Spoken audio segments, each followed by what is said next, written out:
ओम गुरुर्ब्रह्मा गुरुर्विष्णु गुरुर्देवो महेश्वरा गुरुर्साक्षात् परब्रह्म तस्मै श्री गुरुवे नमः। अखंडमंडलाकारं व्याप्तं येन चराचरं तत्पदं दर्शितं येन तस्मै श्री गुरुवे नमः। नमस्कार, स्वागत है आपका आचार्य वाणी में। मैं आचार्य डॉक्टर विक्रमादित्य आपके साथ हूँ। सिंह राशि वालों के लिए बुधवार का दिन सप्तमी तिथि विद्यमान है और ग्रह नक्षत्रों के दृष्टिकोण से समझें तो परिवर्तन का योग बनेगा। सुबह आपके लिए पॉजिटिव दिखाई दे रही है, शाम आते आते थोड़ा सा इमोशनल सेटबैक में फंस सकते हैं, मनोमस्तिष्क विचारों में फंस सकता है। उसने मेरे साथ ये नहीं किया, मैंने उसके लिए ये किया, ऐसा किया, वैसा किया। इस संसार के खेल में कहीं ना कहीं मन फंसेगा शाम तक। तो सुबह सुबह जो महत्वपूर्ण कार्य है वो करने का प्रयास कर लीजिए, वो आपके लिए बड़ी अनुकूलता देता दिखाई दे रहा है। शाम के बाद स्वास्थ्य मनोमस्तिष्क थोड़ा सा नेगेटिव होगा। ज्ञान मुद्रा का अभ्यास करें, अच्छा रहेगा। हो सके तो ओम नमः शिवाय का जप करें। कालाष्टमी है, वो आपके लिए लाभ के योग बना सकती है। शिव की कृपा आपको इन सब विचारों से नेगेटिव रूप से हटा सकती है। 19 तारीख का दिन बात कर लेते हैं, बृहस्पतिवार का अवसर। और सिंह राशि वालों के लिए ग्रह नक्षत्रों का योग जो बन रहा है वो कई मामलों में थोड़ा सा हम कहेंगे 50 अच्छा है, 50 खराब है। यदि आप अपने आप को इमोशनली स्ट्रांग रख पाए तो चीज़ों को पॉजिटिव रूप में ले जाओगे, क्योंकि मंगल और केतु के साथ जो विराजमान होकर पुरुषार्थ का योग बना रहा है वो कहीं ना कहीं लाभ दे रहा है। साथ साथ नेगेटिव भाव भी मन में चल रहा है, करूँगा तो ये होगा, नेगेटिव होगा तो ये होगा। उस नेगेटिव प्रभाव को गुरु के सानिध्य में रह के ठीक करने का हमको प्रयास करना चाहिए। और उस गुरु के सानिध्य में बृहस्पतिवार का अवसर है, ऐसे में कोशिश ये करें किसी योग्य व्यक्ति का आदर्श ले, उनके सानिध्य में लेके काम करें। अच्छे गुरुजन के सानिध्य में बैठे, जो चीज़ जिस क्षेत्र में काम करते हैं उनके संबंध में विचार विमर्श ले लें तो आपके लिए अच्छा रहेगा। केसर का एक सेवन करना, पीली चीज़ों का धारण करना आपके लिए अच्छा है। पीली चीज़ों का दान करना भी आपके लिए अच्छा योग बना रहा है। 20 तारीख का दिन शुक्रवार का अवसर है। नवमी तिथि इस दिन विद्यमान है और ग्रह नक्षत्रों के दृष्टिकोण से ये योग आपके लिए जो दिन थोड़ा हल्का दिखाई देता है, लेकिन शाम आते आते पॉजिटिव रिजल्ट्स आने के योग आपके लिए रहेंगे। मन धर्म में रहेगा, इच्छाएं धर्म के अनुसार से सरलता आपके अंदर उदय होती दिखाई देगी, लेकिन दिन थोड़ी खटपट वाला रहता है। ऐसे में कोशिश ये करें सुबह सुबह भगवती के मंदिर में जाकर उनको फलों का भगवती को अर्पित करने का प्रयास करें। सर्वार्थ सिद्ध योग है, नए कार्य करने के लिए दिन अच्छा दिखाई देता है। तो अभी आपने ग्रहों का विभिन्न प्रभाव आपके जीवन में आपकी राशि के अनुसार से क्या रहेगा ये समझा। ऐसे में आषाढ़ के महीने में ग्रहों का जो परिवर्तन का योग बन रहा है वो भी आपको समझना चाहिए। इस आषाढ़ के महीने में ज्योतिष के दृष्टिकोण से यदि हम काल गणनाओं के अनुसार से देखें तो इसमें 5 बृहस्पतिवार का योग पड़ रहा है। और 5 बृहस्पतिवार का योग जो होता है वो विशेष तौर पर बड़ा शांत योग नहीं माना जाता। अहम की लड़ाई कई बार मैं बड़ा या मैं बड़ा इस प्रकार का स्थिति बनती रहती है। और इस अहम की लड़ाई में इस वक्त ग्रह योग का प्रभाव दिखाई देता है। शनि और मंगल का जिस प्रकार का प्रभाव परिवर्तन के अनुसार से बन रहा है वो युद्धकारक ग्रह बनता दिखाई दे रहा है। द्वेष का, संघर्ष का योग दिखाता है। इसके साथ साथ मंगल भी ग्रह परिवर्तन की तरफ गए। मंगल सिंह राशि में जब प्रवेश किए और साथ साथ केतु के साथ उन्होंने युति बनाई। ये युति भी विशेष तौर पर बाजार के अंदर तेजी का रुख लाती दिखाई दे रही है। तो ऐसे में ये तेजी का रुख पहले से यदि समझ में आ जाए तो उससे व्यक्ति लाभ लेने का प्रयास करता दिखाई देता है। ग्रह नक्षत्र दृष्टिकोण से बाजार का रुख, हर चीज़ के रुख को हमें समझते हुए कार्य करने का प्रयास करना चाहिए। वहीं स्थिति एक और भी परिवर्तन के बन रही है। बृहस्पति अस्त हो गए हैं और साथ साथ सूर्य का परिवर्तन जब होने का योग बन रहा है वो रविवार को बनता दिखाई दे रहा है। और उसके कारण से परिवार में और कई प्रकार से समाज के अंदर उथल पुथल होने के योग दिखाई देते हैं। आकाशीय क्षेत्र में विशेष तौर पर विस्फोट के योग बनते दिखाई दे रहे हैं ग्रह नक्षत्रों के दृष्टिकोण से।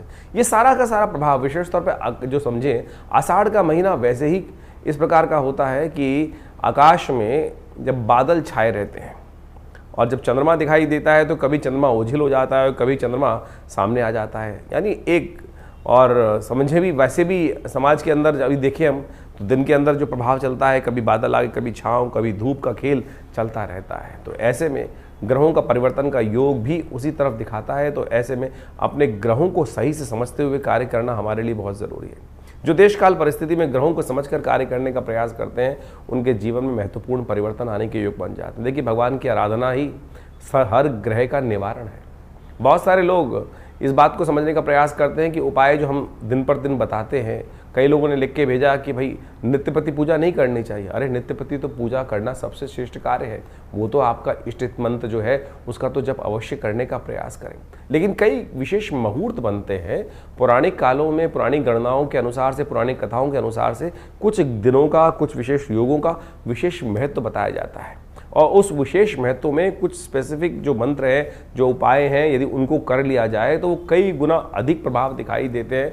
इसलिए मन की भ्रांति को हटाने का प्रयास करें। कारण और निवारण दो एक ऐसी चीज़ें हैं जिनको जानकर, जिनको समझकर हम अनेक प्रकार के जीवन के कष्टों को दूर कर सकते हैं। निवारण तो परमात्मा का नाम ही है। अब उसके लिए विभिन्न माध्यम हैं, विभिन्न प्रकार हैं। जिस प्रकार भी आपका मन जहाँ पे ठहर जाए, ये मन बड़ा विचित्र चीज़ उत्पन्न करता है। मन कभी ठहरता नहीं है। मन एक क्षण में कहीं और पहुंच जाता है, एक क्षण में कहीं और पहुंच जाता है।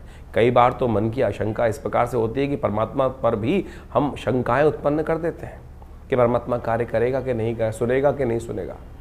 और यही शंका जो है वो हमारे कर्म का जो फल है वो हमें को प्राप्त होने से रोक देती है।